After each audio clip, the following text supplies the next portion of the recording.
Okay, so I said confidently last time that we had finished navigation, but and thank you to Scott for this.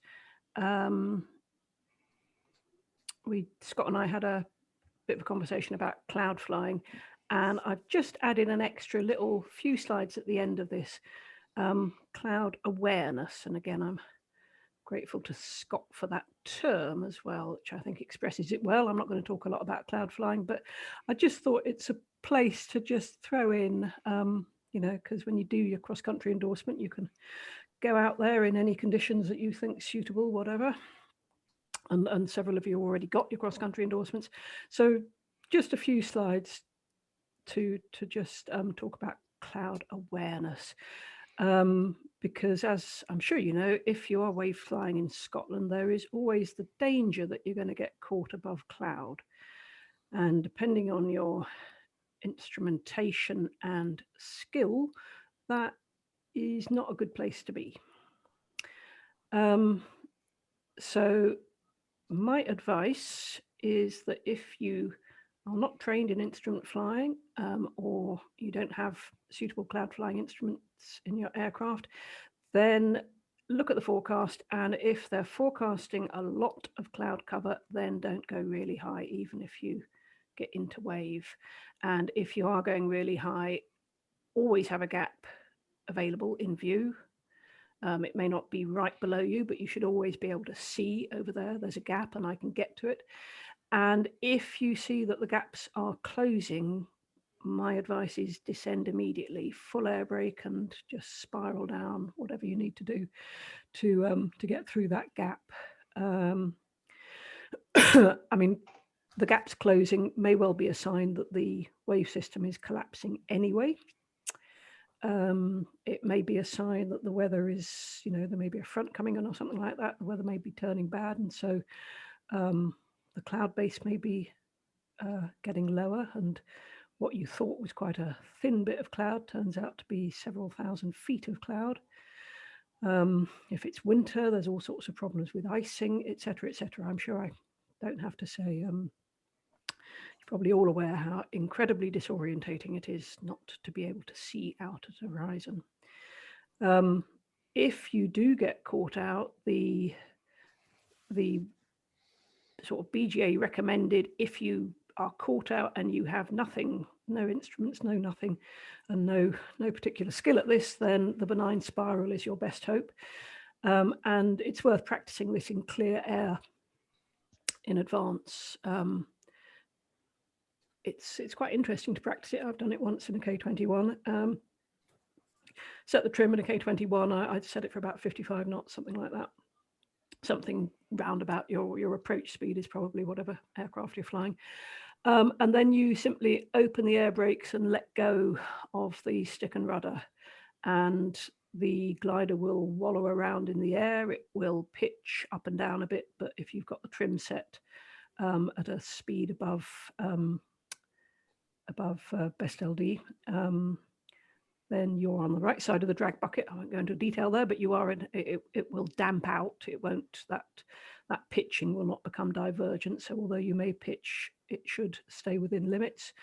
And with the air brakes, most modern gliders are not speed limited in a vertical dive with air brakes. Old-fashioned wooden ones used to be, but most of them are speed limited at 45 degrees. And with that trim setting, you should not go beyond 45 degrees. So you are pretty safe that the aircraft is not going to go beyond VNE. It's not going to get into an uncontrollable dive. But it will depart eventually. Some aircraft take quite a long time. It will eventually depart into a spiral dive. And again, you probably don't need me to point these out, but some of the dangers are that if you are just spiraling in a very strong wind in wave conditions, it can easily be 50 knots, perhaps more, when you're high up. Then you're obviously going to go downwind, and if you're in mountainous terrain, that may not end well as you get down to the height of the hills, down to 3,000 or 4,000 feet. And as I said, if it is in winter and you go into cloud above the freezing level, your air brakes may freeze and you may not be able to close them again.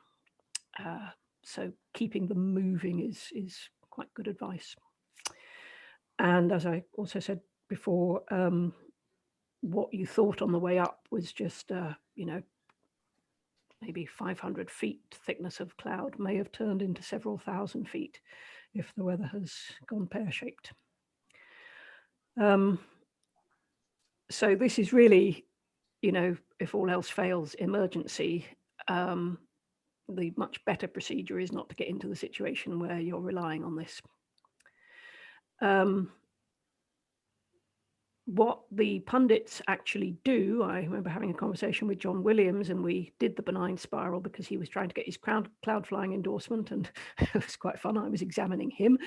He knows far more about cloud flying than I do, but we had to tick the boxes. And we did the benign spiral, but then he showed me what he actually does, and he actually sets the trim so that he will be actually coming down, either set the trim to fly at the wind speed, in which case you come down vertically, or a little bit faster than the wind speed so that you make slow progress into wind, keep the wings level and keep directly into wind, because the smallest amount of heading off the wind and you will start going downwind, and you may go into terrain if you're in that sort of area. And of course, you will not be able to do that. You will not be able to fly wings level holding a course unless you've got cloud flying instruments. So again, my advice is try not to get into this position of needing to do this by getting caught on a day when it's obviously just really, really claggy. And just because I've mentioned it, the cloud flying endorsement, that is about the emergency descent that we talked about. It's not about cloud climb. People also do cloud climbing through thermals and things, but to get your cloud flying endorsement, it's about getting down in an emergency. And at the moment, we only really have procedure for testing those who already know how to do it so that they can get that tick on their license. Scott and I have been talking about this, and I've had this conversation quite a few times over the last couple of years with various people who are interested, and we really must get round to doing a bit of organising our own syllabus and trying to work out how to do a little bit of basic training on this. And whatever we come up with, we'll definitely include the simulator because it's a hell of a lot safer there. You can practice the benign spiral yourselves in your own glider in clear air. And you can practice on the simulator. What I've often done on the simulator is, it's certainly very good for practicing thermaling into cloud. You set the cloud base really low and the thermals really wide and strong, and you just thermal up into cloud. And the panel in the simulator includes both a turn and slip and a horizon. It's much easier with a horizon. And so once you get the hang of doing it with a horizon, you can stick a little post-it note over that and see if you can do it with the turn and slip. So that was all I had. Scott, I don't know if you wanted to add anything else on this, because it was thanks to you I've included this bit. No, the only thing I would say was that it's tempting to give it a try like I did recently, and I strongly recommend against it, because going into a spiral dive completely surrounded by cloud is not a fun experience. So make sure you've got all the training and whatnot in place and experience before you even try to go there. Yeah, thanks for that. Yeah, I've only once done a bit of cloud flying in a thermal going upwards myself, and with the horizon, and it's a hell of a lot easier with a horizon. But yeah, having to descend for real, I think that would be quite scary. Even on the simulator, it's quite scary when the view suddenly disappears. So, okay. Kate, is there a recommendation on how much air brake to use? Full. Oh, right. Unless there's some reason not to, but you want to get down basically. And Kate, is an artificial horizon the main required instrument for cloud flying? Is that yes? I mean, you can. Yeah. the artificial horizon is certainly makes it much easier than anything else. In gliders, certainly in the past, people often used to train themselves to do it with just the turn and slip or turn and bank indicator. And it's quite a skilled job, you know, using that and the ASI. So your main instruments are the compass if you're flying on a bearing, and the horizon or turn and slip, and the airspeed indicator. But as I say, this is not a lecture on cloud flying, but such lectures are available. Yeah. Okay. So if there are no other questions on that, I will jump on to what I said we were doing. So radio first, and then a bit on software, and then we finish off. So for those preparing for cross-country endorsement, you don't need to, you know, it's not a requirement to pass that assessment to know much about the radio. But again, it's just useful stuff, and we have had people getting themselves into a little bit of trouble on this, and I partly want to mention things that are not specifically covered on the courses. So that's what I'm going to talk about. So just off FRTOL, as we call it nowadays, Flight Radio Telephony Operator License. If you are talking to air traffic control or an ATSU, you are supposed to have a FRTOL. In practice, as I say, the word is that they would rather that you talk to them and they won't inquire. You don't need one to use the gliding and parachuting channels. Parachuting we shared 129.9. And if you are close to somebody else's airspace, close to the Edinburgh zone, close to Fife, close to Glenrothes, something like that, then even if you don't want to talk to them, you should at least be listening on their frequency to, for one thing, listening out for somebody saying, oh, there's a glider nearby, I don't know what it's doing. So you can either scamper away or say, here am I. And again, as I'm sure you know, if you do enter controlled airspace without permission, if you fly into one of our airways or something like that, you are liable to prosecution if they feel they want to make an example of you. And people have been prosecuted. If the advice is, if you do it by mistake, you are best to confess immediately and say you'll never do it again, and they will probably let you off, but they might not. And of course, the whole gliding sport suffers if people do this. We have a pretty good reputation at the moment, and we need to keep it that way.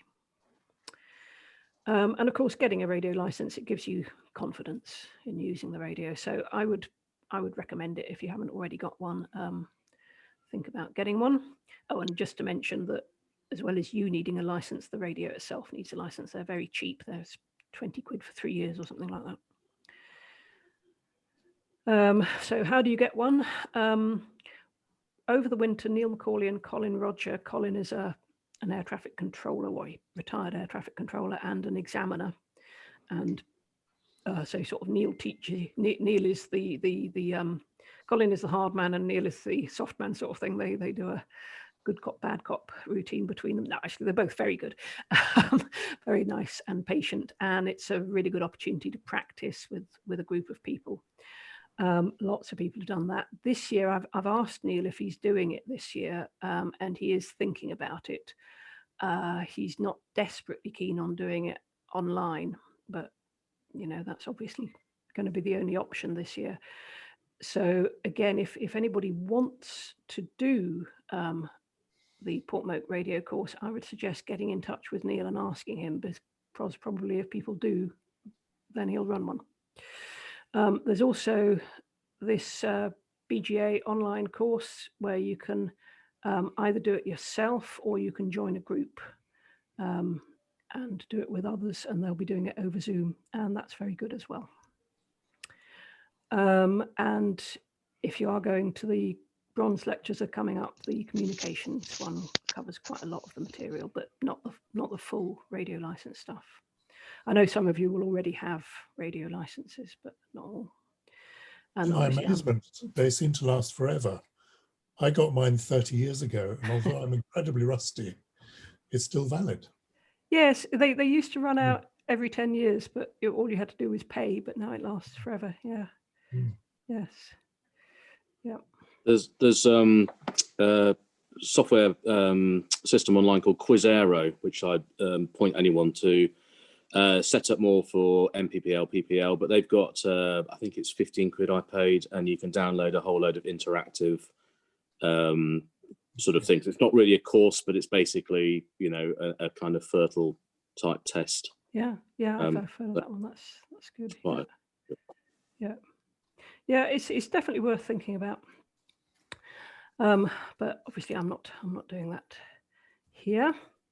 Some of the things that aren't necessarily covered when you get your license, though, is exactly where to find the frequencies. So the main source is the NATS website, and you find these frequency reference cards here. They used to give them out with the map, but now you have to print your own. And there's also this reference card that, well, actually, I've got it on another slide. It's on the BGA website. Paul Ruskin has prepared. And you can also join Paul Ruskin's email list. If you go to this link, there is a link here that says you can get them from there, and that's broken, that link. But if you email, yeah, it's gone. He's moved it. If you email Paul, he will add you to his mailing list. And he will send this file. I'm going to come back to exactly what that file is in a little bit, but one of the things it gives you is frequencies for UK airports, which is very handy. And this one that he's prepared is specifically aimed at glider pilots. So just to show what these look like, that's the Scotland frequency reference card. South of England one is much longer, but that's Scotland. And I've just gone to that one. This is the frequency reference card that Paul Ruskin has prepared. And that's pretty much all of the gliding sites in the UK that have got radio that you can expect to be able to call at any time. And they're color coded for whether they're using the commonest one is the one we use, 129.980. But there is an alternative, 118.685, and people who are very close to each other tend to use different ones. So Aston Down, oh no, they're on the same actually. Aston Down and Nymphsfield are practically in each other's circuit, but they are actually on the same frequency. But anyway, so that's quite handy. This one that I skipped over, again, those of you who did your bronze exams, 10 years ago or more, will remember that you had to know off by heart the 4 or 5 gliding frequencies. Well, now you have to learn off by heart these 1, 2, 3, 4, 5, 6, 7, 8 gliding channels. We're supposed to say channel now, not frequency. We've moved from 25 megahertz to 8.33 kilohertz, megahertz.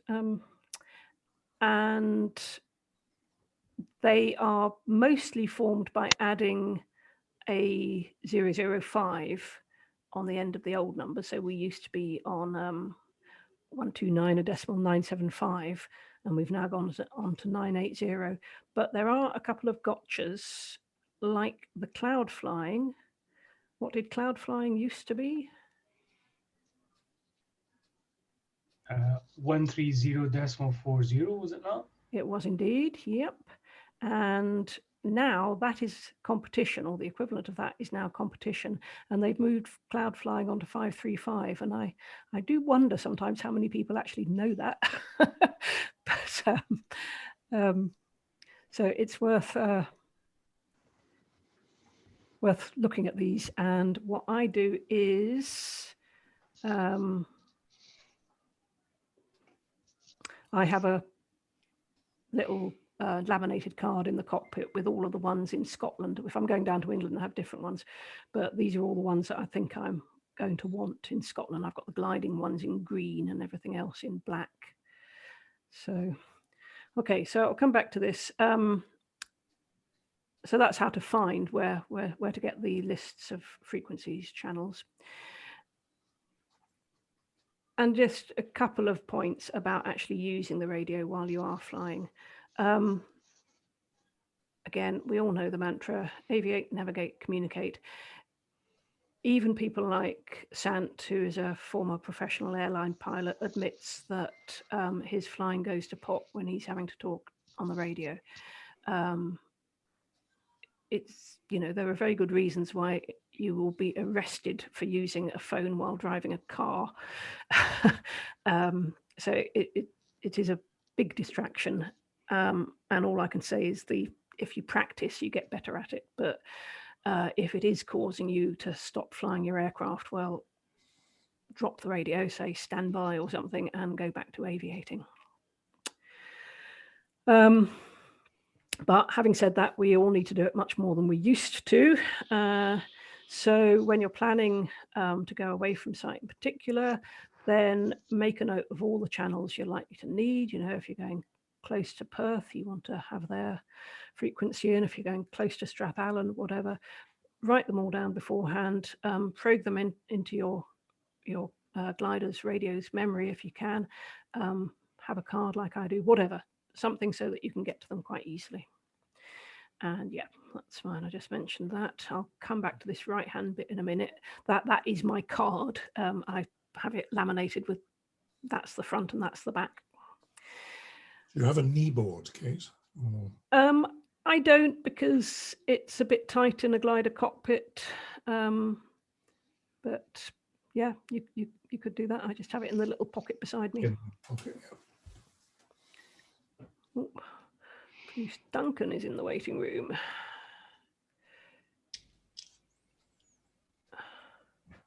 Evening, Bruce.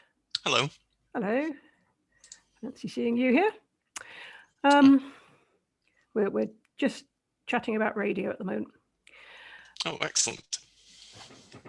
So I don't know if people have heard of the Take Two initiative, started a year or so back. And it's just 2 is easy to remember: 200 feet, 2 nautical miles, 200 feet vertically, 2 nautical miles horizontally. Those are very different units, and they're, you know, basically just a margin is what they're saying from airspace, because particularly if you've got a transponder and they can see exactly where you are, they will get really twitchy, you know, say at Glasgow or something, if they're got a really busy bit of airspace and there are gliders coming just up to the edge of it, and they're thinking, oh God, is that plonker going to dive into our airspace and we're going to have to start diverting the jumbo jets, or, well, not now because they've gone, but and, you know, obviously don't enter the airspace. But if you do have to be close to airspace, then it's really good practice to call them and say that you are remaining clear of airspace, just to give them a heads up that you're going to be nearby for a little while, but you're not going to blunder into their airspace. And they will offer you a basic service routinely. You can either accept it or you can say no service required, as you wish. And again, this is strictly, you should have a radio license for this, but they won't inquire. And if you do call anyone on a frequency like this, then don't leave the frequency without telling them you've done that. You're doing that. If you do have a transponder, then look up the listening squawks. I expect anyone who's got a transponder will know about these. And again, it's just Airspace Safety Initiative frequency monitoring codes. And the idea is that step one is you tune your radio to their frequency, say Edinburgh Zone's frequency, whatever. And step two, after you've done that, you set your squawk to the corresponding code that tells them you are listening on frequency. And that means that you don't have to talk to them, they don't have to talk to you, but if they want to contact you because you're getting very close and they're a bit worried or whatever, they can. They know that you're on frequency. So from that link that I just showed you, you can download these little cards, and these are the Scottish or the North of England and Scotland ones, one for Aberdeen, Glasgow and Edinburgh. So as I say, when I'm out in the motor glider and I'm close to the Edinburgh zone, I will tune the radio to 121.205, which is Edinburgh approach, and then I'll set a squawk of 0440, and then I don't need to worry. They can contact me if they want to. And again, just another quick little heads up, if you have got a transponder, I know many of you won't have, but if you have, do be sure to understand how it works. I think it's a bit of poor interface design, but this is quite a common arrangement. This is mine, but it's quite common on others, that when you switch it on, you might think that switching it to the on position is what you want, but if you switch it to the on position, altitude reporting is suppressed. So you're not actually giving your 3D position. What you need to set it to is out if you want them to see where you are. Right. Okay, and this is something that if you follow the members forum, there were a couple of posts about this recently that Bilardo have particularly requested that we give them a call if we're nearby. They don't officially have airspace, but you know, they obviously have traffic, and it's courteous not to go too close to them. And if you are a bit close, it's courteous just to call them. They are on 118.605. Same applies to Fife and Perth. And here's a sample sort of exchange. And I've deliberately, for those of you who've got a license, I've deliberately not put this in proper pucker radio speak. You know, I've said Bilardo radio glider X-ray Lima 5 is thermaling at 2,000 feet, 2 miles east of you. Now, that's not an official response to pass your message. I haven't mentioned the QNH, and I haven't mentioned that I'm under visual flight rules, and there's probably two or three other things I haven't mentioned. But it doesn't matter, and they won't care. It's just to, I mean, by all means, give them a proper pucker call if you are confident about doing that. But just English language will do, just to say that you're nearby, and they will probably say something like this, or they may say, you know, we've got 3 microlights in the circuit, keep an eye out, whatever. And then when you go, same again, tell them if you're changing the frequency. I'm now higher, I'm moving away, changing frequency. And it just keeps us all neighborly. This, I said, this is on the back of my frequency card that I have in the cockpit. Do you know where did I get this from? Where have you seen this before? On the map. Yep, absolutely. It's on the chart, but it's somewhere, you know, right at the edge, and there's no possibility of unfolding the chart in flight. So I took a photo of it with my phone and print it onto a little card. Because calling Scottish information, if you do want, I'll come on to the airways in a moment, but if you did want permission to go through any of the airways or the E+ area, you should be talking to Scottish information, and which frequency or channel you call them on depends where you are and how high you are. So if you are below flight level 55, it's a little asterisk, then right across the centre of Scotland, it's 129.875. But if you are high in wave above flight level 55, then if you're on the east, it's 124.5, and if you're on the west, it's 127.275. And if you're way up north, it's these other ones. And you do need to make sure that you call on the correct channel. It's different people. I think they sit next to each other, but it's different people handle different areas. And it also, you just look like someone who's doesn't know what they're doing if you use the wrong channel. Somebody's got a clock. Right, and just to finish off on this, we have quite a lot of letters of agreement, and there are loads covering the UK. If you go on the BGA website, there are loads of letters of agreement. So if you are flying in Englandshire at any time and you think you might want to use one of these, then you should look them up beforehand. These are the ones that are near to us, and I think I'll do them in reverse order because they're the last ones are the least relevant. The crossing the Edinburgh Class D airspace, that is, oh, it's just at the bottom of this map. It's right down at the bottom here. There is a little corridor where you can go between Edinburgh and Glasgow. And it is strictly for experts and people who think that they can fly their glider between very narrow limits, height-wise and laterally. But it does exist. Then we've got, going up the way, we've got temporary reserved areas for gliding. And again, on my map, these aren't shown on the chart, but I've just added it to my chart just with a pen. This is our local one. And that line there that you can see is another one that stretches further up. There are 3 or 4 in Scotland, and those can be activated. And you can see that this local one of ours goes from flight level 195 to 240. And when that's activated, then in this area, you can go up to those heights. Oops, sorry, that was the wrong button.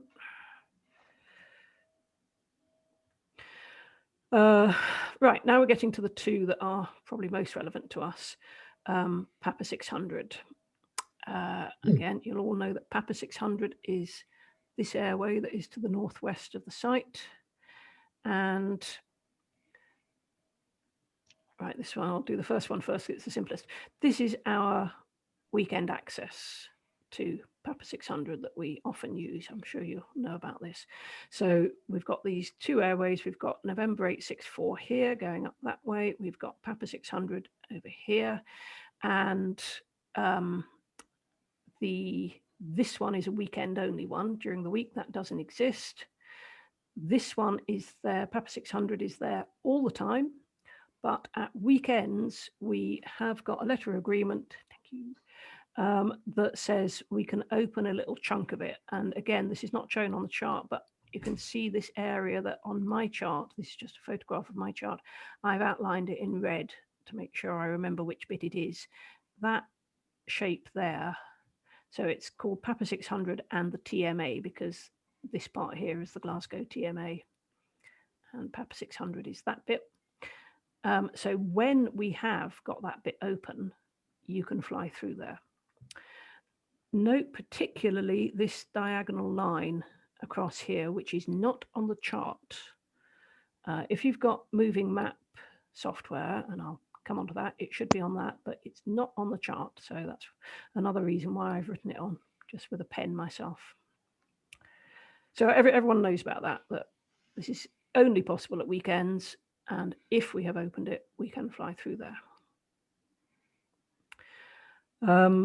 Then we've got this other Papa 600 November 864 crossing in lots of little corridors, A to F and X to Y.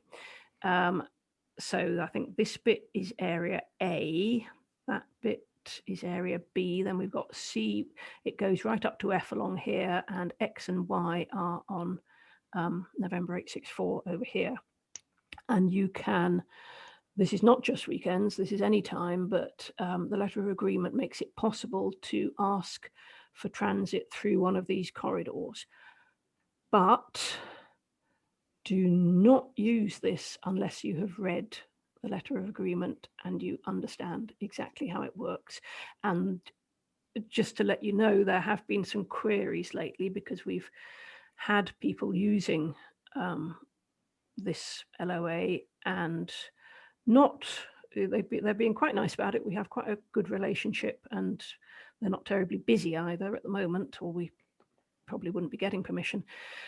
But Sant has been in touch to say that Presswick have been on to him to say, you guys aren't actually following the letter of agreement as it's written, So please don't use it unless you know exactly how to do it. And again, I'm not covering that here, but you can read the letter of agreement here.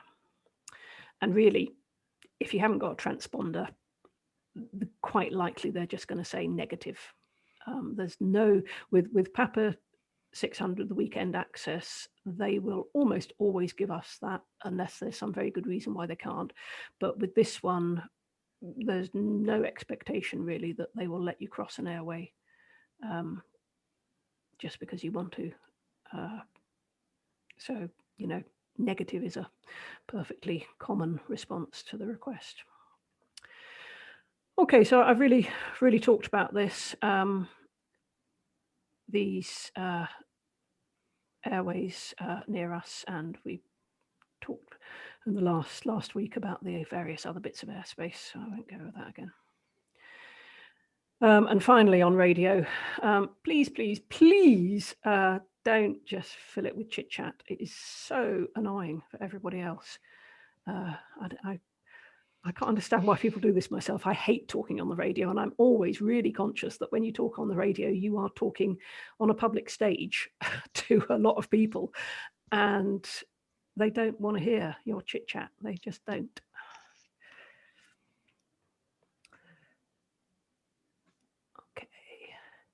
Okay, so any questions at all about that? Okay, so last section before we get on to the next steps bit. Just a little bit about various bits of software, and again, this is just a lot of pointers, stuff that is maybe useful to you. I'm not going to go through this in great detail. So I'm going to give a very brief description of how to set up your moving maps, but I know many of you have different devices, and probably most of you, if you've got a device, you've already done this. Just make you aware of all the different bits of software there are to help you with task planning and with analysis of your flight. Talk a bit about Condor and the BGA ladder. So, moving map files, we talked about this earlier in the navigation section, that nowadays most people doing the Cross Country Endorsement assessment will insist that you have a moving map. I certainly do. And as a minimum, you need these three things on it. You need a terrain map, and it may come with that already loaded, or it's just do it once and you don't have to do it again. You really want the BGA turning points. It's not required for CCE, but for a glider pilot, you really want those in it. And you do need, obviously, the whole point of it is airspace, and it's got up-to-date airspace. Various other things, which are quite nice. I have mine set with the daily NOTAMs. I also have some outlanding fields that were prepared years ago at a Boeing, the Boeing database, and it just gives me a sort of spurious sense of security that there are possible outlanding fields in reach. If I am crossing November 560, which is the transponded mandatory zone going up and down the country, then it's handy to be able to talk to them with reference to talk to Scottish information with reference to the reporting points they know, not to BGA turning points, for example, which mean nothing to them. You can also, if you're clever and know how, you can overlay the weather and then just fly along where the wave bar was predicted to be. Loads of stuff you can do. And on the pilots page of our website, I've referred to this before, for XE-SAW users, if you want reference for setting that up, I've put some presentation slides there. And I'm not going to go through this because I can't link my phone easily, but if you have XE-SAW yourself, you've probably already done this. It really is this simple. You just go into the config system site files, tap on the map database thing and say you want to download one, and you'll get, you know, all the countries in the world, and you scroll down and select UK, and that's it. Once it's done, you never need to do that again. Turning points was the second one, and there's two places you can get turning points from. You can get them from Soaring Web, which is this rather awful website, but you scroll down and as I've said here, you scroll down the page to files formatted for downloading and importing into your programs, and you click on the little hand and then go for CU. So I'll just scroll down. Right. Files formatted for downloading and importing into your programs. You click on the little hand, and then you'll find loads and loads for different devices. and CU is the one that most people will want. If you've got an UDI, you want CU, and it's just that little download button. If you've got XC-SAW, it reads CU. So if you've got something different, then you'll probably know about it and know which of these will do it. And when you've got it for XC-SAW, you just make sure you put it into the data directory where it can find it, and whatever procedure on your UDI or other device. The second place where you can get BGA turning points is from Paul Ruskin. Now, I mentioned Paul Ruskin earlier with the frequencies. He's done some really useful work a couple of years ago, and he continues to update it to list all of the channels for anywhere that you could possibly land in, or that you might want to talk to. So, you know, Aberdeen Airport and things like that.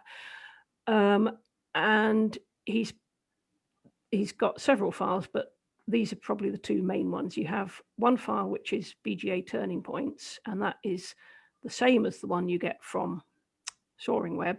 The only difference is that if it's an airfield, if the turning point is an airfield like Portmoat Caravan Site, he'll append the frequency as well. Obviously, an awful lot of them aren't airfields, but where they are, you've got that. And the second one is airfields and outlanding fields. So this is airports as well. So this would be anybody you might want to talk to, or little strips and things if they've got radio. Anywhere that you either might want to talk to or land out, if they've got a frequency, he's got it in there, and there's no overlap between them. So the ones that are turning points are only in this one, and in here there are no turning points, if that makes sense. So I think these are really handy, and all you do is you just sign up to his mailing list, and he tells you whenever he's updated it. Okay. Now, the third thing I said that you need is airspace that is up to date. Now, I think, are most of you XC-SAW users? Yes. Yeah. I know, Mark, you were thinking about UDI. Yes, I'm not sure yet. Yeah. Does XC-SAW work on an iPhone? No. No. No, it doesn't, sadly. There may be other things that do, but XC-SAW doesn't, sadly. I mean, the main advantage of XC-SAW, of course, is that it's free. They're all really good, all of these things, but that one is free. LXNav do. Sadly, the CU is not free. No, no, it's not. No, and they're all equally good. Honestly, I've used UDI as well as XC-SAW, and it seems to me the functionality is, I couldn't put a bit of paper between them, but some people prefer to pay for things. It's just the way of the world. Anyway, whatever you choose to use, they very often will have airspace just built in with it. You know, you just say, oh, just give me the UK airspace. My LXNav in my glider does, and XC-SAW does now as well. But it is not at all clear where that airspace comes from, nor when it is updated. And I don't trust it. What I trust is AS Select, Airspace Select. This is maintained by another glider pilot, Alan Sparrow, and he updates this. The last update was, I'm assuming that's 10th of September. And so you can always be sure of getting the latest version. I'm not going to go through how to do this here. It's pretty straightforward to do, and oops, I have done a how-to that's on the website that goes through it step by step of a suggested way of getting, you know, configuring the airspace. So if you're not familiar with that, I would strongly recommend it. And personally, as I say, that's what I load into my LX9000 because I just don't trust the airspace that comes with it. Just on that, Kate, something to add was that if you don't know what the letter agreement is when you're doing that airspace things, don't download it, because somebody at Husbos did that and almost flew through controlled airspace as a result. Yeah, yeah, I make that point quite definitely in the how-to file, that only download, that there's a whole load of on here. All of these are local agreements, and you can just say, yeah, give me the lot, and then your moving map may tell you that there is airspace available that may not be, because just like ours, the Papa 600, you know, I always download that one. It's only available if we've opened it. It's not, you know, just because it's on your map, it doesn't mean it's available. So you must understand what the rules are about letters of agreement. Okay. So that was all I was going to say about configuring, but there is much more information out there if you need it. And, you know, speak to somebody who's got one of the devices that you're getting to if you're having any trouble configuring it. Now, there's also loads of really good software for planning tasks and for analyzing flights. CU from Navita is really good. There's only 2 bits of software I run on Windows. I actually bought, I'm a Linux person, but I bought a Windows PC just for the 2 bits of software I run. One is CU and one is Condor. And it seemed to me it was worth getting a rubbishy Windows machine just for those bits of software. It is quite expensive and you have to pay annually at the moment, but we have got, when we can get into the clubhouse, there is a copy installed on the Clubroom PC, so you can use that and get familiar with it and analyze your flights on it or do task planning on it. Soaring Lab, I think this is really good as well. I don't know if people have come across this one. I'll see if I've got any flights loaded. Oh no, it'll take too long. I thought I'd got one set up, but you can basically replay flights on here, and you can also use this for task planning. Yeah, I'm not going to go into it now, but this is worth exploring. I think it's really good, browser-based thing, and it's this is the free version. There is a pro version that gives you more features. TaskNav is free. It's so-so. It's a bit dated now. SkyDemon Lite is aimed at power pilots, and if you are a power pilot, it's really good. It's not so good for glider pilots because it doesn't give us all of the useful calculations of glide ratios and things like that are very handy. But for powered flying, it's very good. And if you just want to view your trace, you know, you record as IGC is the standard format for recording a flight, and if you've got a file that you've downloaded from your device or from your phone or whatever, and you want to look at it, then there are loads of viewers for doing this. Again, I'll come back to IGC Viewer when I look at the ladder, because it's the one that is used by the BGA ladder, but there are loads. You can get just download an app on your phone for viewing IGC files, and it will, you know, they may not give you very detailed statistics, but it will let you see where you've gone in your flight and give you some statistics. CU gives you an enormous amount of analysis. It's really good for planning and also for analysis.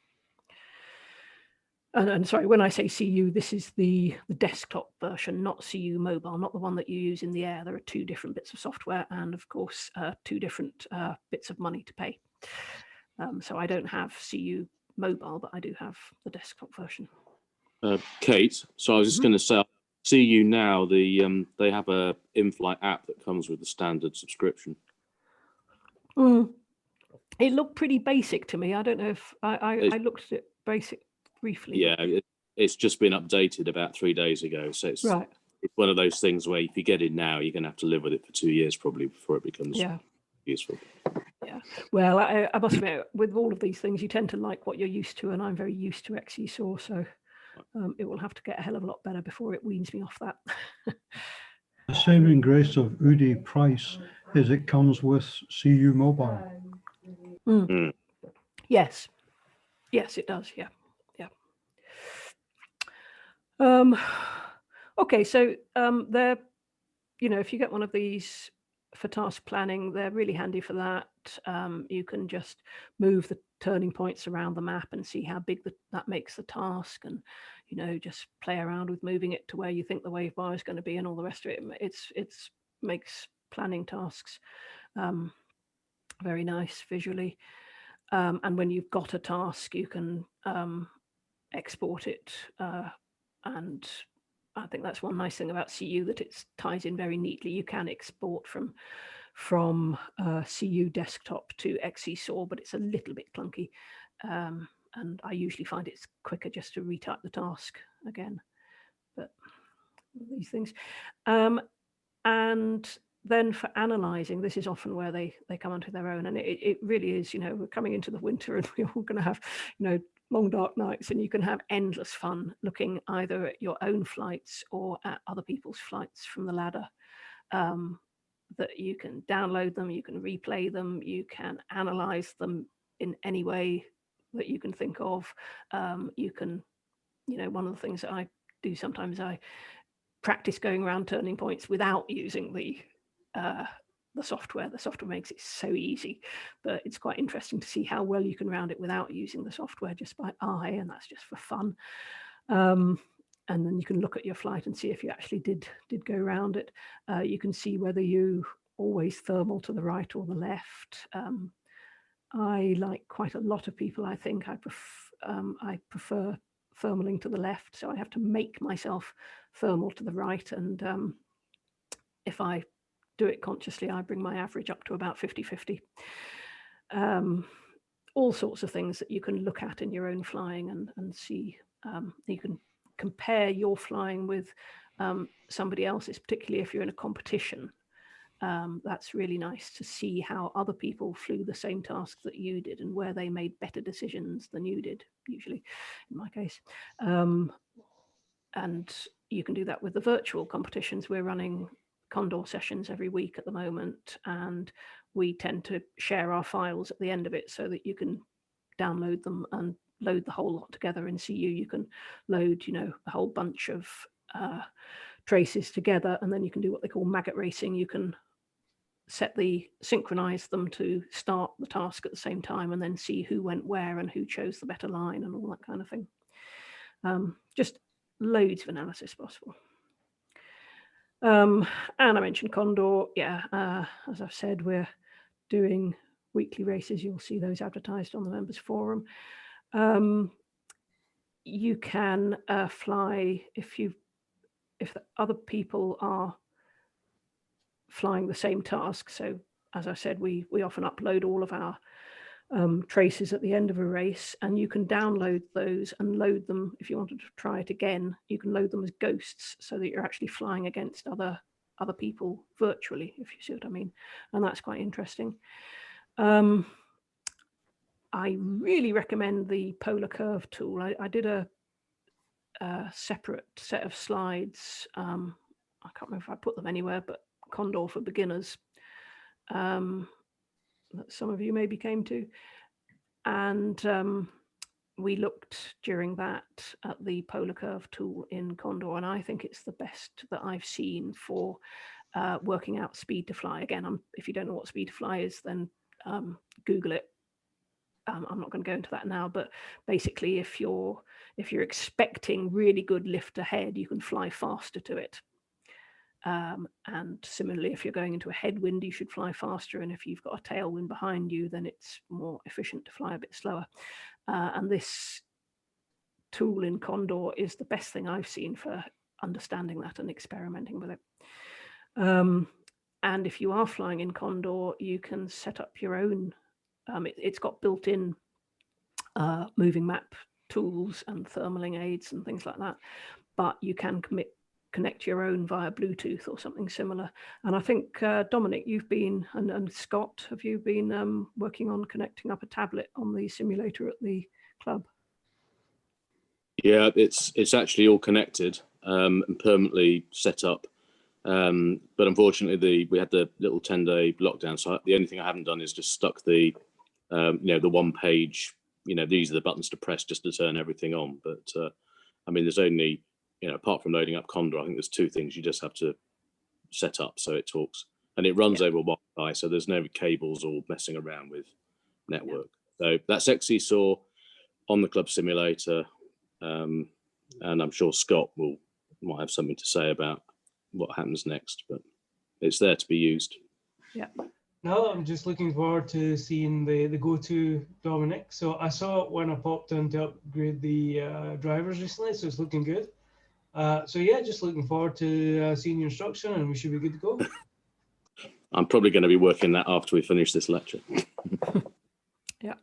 So again, you know, if assuming we can use the simulator over the winter, but at the moment we certainly can have one person in that room, then it's great fun. Even if you haven't got Condor at home, you can go to the club and practice. If you're thinking about using a moving map in your glider, then it's a really good idea to practice with the same software in the simulator where it doesn't matter, and just get used to it. There is a web page about the simulator, if you haven't already found that tells you all about it. And also, if you want to download the custom flight plans and the lessons and the cross-country tasks, these are all loaded at the club, but you can download them from the website to put them on your own home setup if you want. So I really recommend that. It's great fun. And in the Condor for Beginners sessions that we did a couple of months back, we had a couple of times. Did anybody, I can't remember if anybody from who's on tonight did those sessions. No, different group. But we did a couple of 50K flights, you know, typical club 50Ks. And there's no airspace in Condor, but what I said to people is, you know, take your real physical chart and fly it on the simulator using a chart to make sure you don't go into airspace. And, you know, go where you would go and then arrive over your destination and then pick a field and land in it on Condor. And, you know, it's not quite the same as the real thing, but it gives you a very good idea of what the real thing would be like. Right, and finally, this is the last one here, is just if people aren't already aware of the BGA ladder, I do recommend going to here, and you can see what all the pundits have been doing. You click on the daily scores, and it will show you all these flights. We haven't had any exciting ones lately. I'm looking for, there's one by Sant. The last one that Sant did was a 500. I think Sant doesn't bother flying unless he can do a 500. And there it is, and you can see where he went. You can see what everyone said about it. You can download it. Lost the links somewhere or other.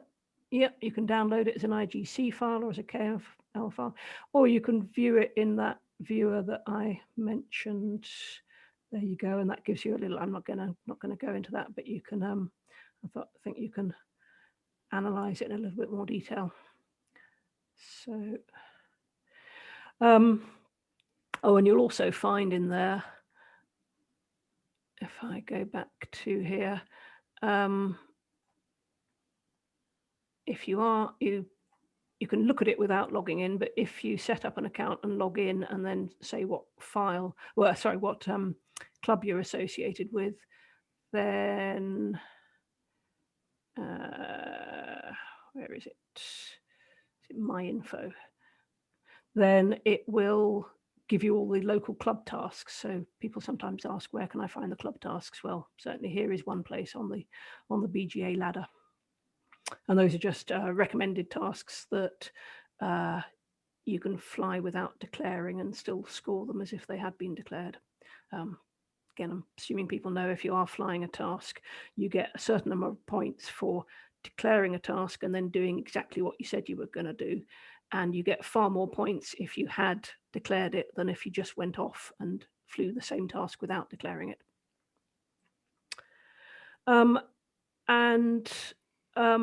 I really do encourage everybody to upload anything you do. It's good practice. You learn how to use the ladder software. So even if I remember one year, Mike Keeley followed this advice, and he uploaded a whole bunch of things where he'd been to Bilardo and back, and he'd been to West Lomond and back, and they were teeny little flights, but he actually, you cumulatively started acquiring points, and he won a prize that year for being the most enterprising new cross-country pilot or something. Because it's really good, and it encourages other people to do the same thing, and it's just good. And the more, also particularly for height claims, please put up height claims, because they're often used in evidence when we're trying to argue that we need access to airspace at height. It's really handy to be able to point to the BGA ladder and download hundreds of files showing that pilots are using this all the time. So please put anything up there that you do. Okay, so any other questions or comments on software before I move on to the final section, which is just what to do next? Okay, so back to these things about radio and software and all the rest of it. I just put those in because this seemed a convenient training opportunity, but you don't need that for your cross-country endorsement. What I do recommend for getting your cross-country endorsement is do a little bit of practice before you go for the test. I mean, that's pretty obvious, really, isn't it? It's a good idea. You don't have to. You can just turn up for the test, but you're much more likely to be relaxed, and you're much more likely to pass if you've practiced first. The simplest thing is to use a motor glider. I'll come on to other alternatives. And obviously, if you can get a chance to go, you can't go cross-country on your own until you've got your cross-country endorsement. But if you can get a chance as P2 with somebody else, well, definitely grab that with both hands, because there is no better experience than actually going cross-country in a glider. And then when you've done your preparation and you're ready, then find one of the coaches and say that you want to do the CCE. At the moment, it's those 4 people. We've got more in the pipeline, but those are who it is at the moment. And if you did do some training, then pick somebody different to do the test with. And you must have completed your bronze before you apply for cross-country endorsement. Just as one of you discovered, you must have gone solo with the BGA before you can do bronze, because I think, did you not, Dominic, send in your bronze application without actually having told them that you were solo? They will. Yep, that's correct. But it's all good now. Good. Okay. I think I put that link up before. That's the there is a form for this, and of course there is a fee associated with it. So you download that cross-country endorsement application. And the assessment, it depends on the coach how they do it. They may do the whole thing in one quite long flight. I tend personally to do 2 flights, partly because we get tired and partly because you don't have to worry so much about how much fuel you're carrying. But basically, it takes about 45 minutes, I find, to do the field selection and field landing practice. And it takes a bit more than an hour to do the navigation, because we have to go a reasonable distance away from home. We go about halfway around a 100k task, at least, maybe further. And I often will do a bit concentrated stuff on fields, and then on the navigation exercise, I will just allow the aircraft to get low to make sure that the person is still paying attention, and that when we do get low, they start picking fields. You must obviously be able to navigate with a chart, but most examiners will now insist that you can use moving map software as well. If you are using moving map software, it will be taken away from you at some point, just to make quite sure that you can use a chart. So the navigation test, it can be done in a real glider. It can be done in a light aircraft. That's not so satisfactory, I think, because it just doesn't behave like a glider, but you can do that. It's just supposed to be about navigation, really. Whoever assesses you must themselves have at least MGIR stage 2, and obviously they will know that. But what I mean is if you do go for a cross country with some pundit and you can't say at the end of it, oh, can you sign off my navigation test? Because unless they've got this qualification, they can't. And what will happen on the assessment is that you will be given a task, you'll be given time to prepare it, just as we did on the practice, and just then probably be a bit of a chat about your preparation. Then you go off and fly it, and it will usually be a task of about 100k. And as I say, you have to go at least to the first turning point. The fields test really has to be a motor glider. If you use a real glider, because we've got to do a minimum of 2, then you can't do it in one flight if you land a real glider out. And a light aircraft just doesn't behave enough like a glider to really do a satisfactory field landing practice. So that's almost invariably done in a motor glider. And it's in 2 parts. First of all, it's just chatting about suitable fields. Why are these suitable? Why are they not? And then to pass the assessment, a minimum of 2 satisfactory circuits. And if I'm doing it, if somebody screws up one of them, I let them have a third go. If you don't want to waste people's time and money, if it's clear that they're not actually quite ready yet, but if they're, just didn't quite get their eye in on the first one, we'll let them have another. And for that, you need a coach with stage 3 motor glider instructor rating. And the coach basically will set up the motor glider to try and imitate a glider at about 1.5–2 knots descent. And the coach will take over again. You pick a field, you set up the circuit, and somewhere around the final turn, the coach will take over again when it's clear whether you're getting in or not. So finally, just what you actually do when you think you are ready for this test. We haven't yet got a motor glider working, but Alistair is doing a sterling job, and I'm hoping it's not going to be many more weeks before we have a motor glider available on site. After that, we just need suitable weather. So when you've decided today's the day, you've made an arrangement with your coach, you print off the form, before you meet the coach, you check the weather forecast and the NOTAMs, because it may well be the first thing that you're asked. Make sure that you've got a chart and some way of marking it for the task. Make sure you've got your moving map software, and then enjoy the day out. It's fun, nice to go off somewhere and look at the view. And then after that, of course, you're ready to actually start going cross country yourself. And most people find this is quite a big step.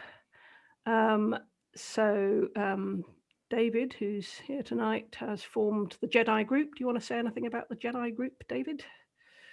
Well, it kind of is what it says on the, well, actually not what it says on the kin Jedi rather than JFDI. But yeah, it is simply a group to encourage each other in an informal way to, as Sam might put it, get off our asses and go and do it. And so, there's no formality about it. I think that's the point. There's plenty of instruction and support in the club. It's more a case of just nagging each other and helping each other. And so far, I think it's been reasonably good fun. Good. And you tend to meet up on Fridays? Fridays, yes, that's right. Yep, you're coming and going order on the sound for me, but and am I right in thinking I just put this in because Sally sent me an email that she was setting up a shared Dropbox folder where people in the group could pool documents? Is that right? That's correct, yes. Right, and I think she's put in something about setting up UDIs in there, so that'd be useful to some people. So here are some other ideas. As I already said, if you get a chance to go cross country as P2, grab it. Go with the club. I'm hoping that next year, this year that had to be cancelled, but fingers crossed by next summer we'll be able to travel again. And the club usually organises a trip down to Husbos, which is great fun. And what I'd suggest is start off. You can actually fly cross country and gliding range, as I put it. You know, if you set yourself a little task like West Lomond, Castle Island, which is PO 1 or 2, and back to Portmoat Caravan Site, that's a little tiny triangle, and you can just practice putting it into your software, practice going around the turning points accurately, practice doing it as quickly as you can. Once you've been around it once, see if you can go around it again faster, look at your file afterwards. So you can practice an awful lot of the skills that you need without ever going out of gliding range when you're just getting used to the idea. And put them on the ladder, you know, why not? Practice on Condor we talked about, and yeah, if you do have a car, put a tow pole on it if it's possibly capable of towing a trailer, because part of the point of the of David's group is that people will help each other. So if you want other people to come and get you when you land out, you'll probably have to get involved in going to get them. And that's it. That's the last thing. When you've done all of that, just make sure you've got a retrieve crew, talk to somebody to get a briefing, and off you go. Kaplunk, that's us. So I will stop sharing. Right, that completes the course material. I don't know if anyone's got any other questions or comments or whatever. Obvious comment, Katis, thank you very much. Yeah, thank You're you. very welcome. Absolutely. Yeah. Okay, thank you. Absolutely. Right. Yeah, great. Okay, so hope to see you all doing your cross-country endorsements, those of you who haven't already got them, because I know quite a few are already past this stage. But I will stop recording.